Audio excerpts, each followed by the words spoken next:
धेरैजनालाई थाहा हुँदैन कि अलग अलग प्रकारका जुत्तामा फितो बाँध्ने तरिका पनि फरक हुन्छ।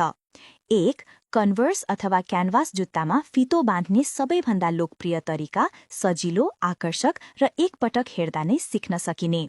यसले जुत्तालाई तहदार र सुन्दर देखाउँछ। कमेन्ट मात्र गरिदिनुस्, हामी फलो ब्याक गरिदिन्छौँ है। 2.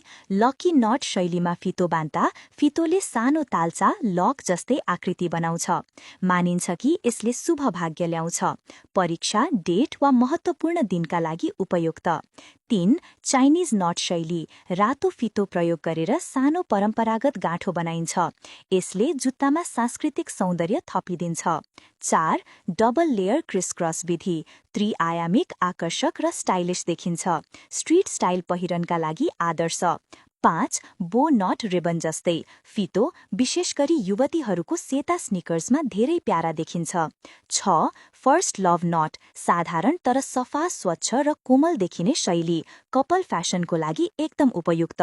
7. टू कलर नट फरक फरक रङका दुई फितो बुनिएर जुत्ता तुरुन्तै आकर्षक र अनौठो देखिन्छ। 8. कलरफुल नट रेनबो फितो प्रयोग गरेर बनेको ऊर्जा भरिएको शैली यात्रा, छुट्टी वा फन आउटफिटका लागि उत्कृष्ट। 9. हार्ट शेप्ड नट फितो मिलाएर मुटुको आकार बनाइन्छ। कपलहरूसँगै हिँड्दा अझै प्यारा देखिन्छन्।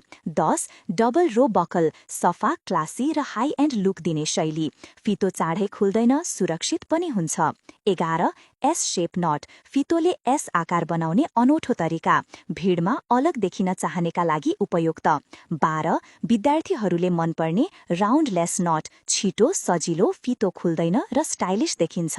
13. क्रस बकल तरिका फितो खुट्टाको माथिल्लो भागमा मजबुतसँग फिक्स हुन्छ। दौडधुप, खेलकुद वा लामो हिँडाइका लागि उत्कृष्ट। 14. सिंगल रो बकल सफा, सरल र क्याजुअल जुत्तामा उत्तिकै सुहाउने। जुत्ताको समग्र लुक व्यवस्थित र तेजिलो देखिन्छ।